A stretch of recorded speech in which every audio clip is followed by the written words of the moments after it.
ஃபோனை கீழே வைடா, அடித்து உதச்சிடுவேன். எம்ஜிஆர் பட தயாரிப்பாளர் மீது கோபமான வாலி. எம்ஜிஆர் ரியாக்ஷன். தமிழ் சினிமா உலகில் அரை நூற்றாண்டுக்கு மேலாக பாடலாசிரியராக வெற்றி நடை போட்டவர் வாலிப கவிஞர் என்று கொண்டாடப்படுபவர் கவிஞர் வாலி. கவிஞர் வாலி தனது வாழ்க்கையில் நடந்த பல்வேறு சம்பவங்களை பல்வேறு நேர்காலங்களில் நினைவு கூர்ந்து பேசியுள்ளார். அப்படி எம்ஜிஆர் பட தயாரிப்பாளர் ஒருவர் கவிஞர் வாலியிடம் ஃபோனில் நக்கலாக பேச கோபமடைந்த கவிஞர் வாலி, ஃபோனை கீழே வைடா, அடித்து உதச்சிடுவேன் என்று பேசியுள்ளார். கவிஞர் வாலி என்ன சூழ்நிலையில் இப்படி பேசினார், இதற்கு எம்ஜிஆர் என்ன எதிர்வினை ஆற்றினார் என்பதை இங்கே பார்க்கலாம். இந்த சம்பவம் குறித்து ஒரு நேர்காணலில் கவிஞர் வாலி கூறுகையில், எனது மனைவிக்கு பிரசவம், அறுவை சிகிச்சை நடக்கிறது. அப்போது சிவசாமி என்ற ஒரு தயாரிப்பாளர், எம்ஜிஆர் நடித்த அன்னமிட்ட கைகள் படத்தின் தயாரிப்பாளர் அவர் எனக்கு ஃபோன் பண்ணி, இசையமைப்பாளர் கேவி மகாதேவன் எல்லாரும் அமர்ந்திருக்கிறார்கள், நீங்கள் வந்தீர்கள் என்றால் இரவு பாட்டு எழுதி நாளைக்கு ரெக்கார்ட் பண்ணி நாளை மறுநாள் தேவிக்குளம் பீர்மேடு ஷூட்டிங் நீங்கள் வர வேண்டும் என்றார்.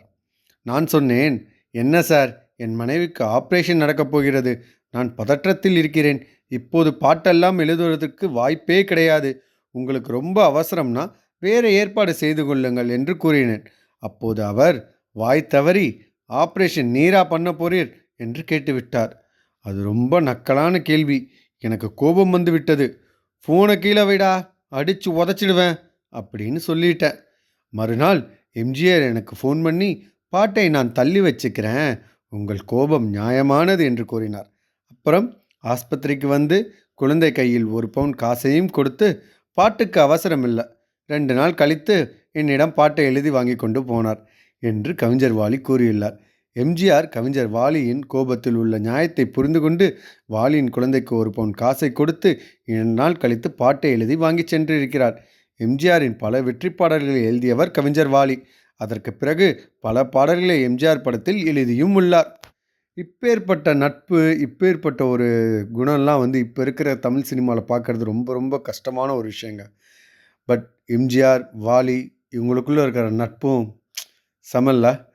இது போல் மேலும் சுவாரஸ்யமான வீடியோக்களை தெரிஞ்சுக்கிறதுக்கு சினி ஜங்ஷன் சேனலை சப்ஸ்கிரைப் பண்ணுங்கள். அண்ட் மறக்காமல் உங்கள் ஃப்ரெண்ட்ஸ் எல்லாருக்கும் ஷேர் பண்ணுங்கள். இந்த வீடியோ பிடிச்சிருந்ததுன்னா லைக் பண்ணுங்கள். நெக்ஸ்ட் என்ன வீடியோ வேணுங்கிறத கமெண்ட் செக்ஷனில் கமெண்ட் பண்ணுங்கள். தேங்க்யூ.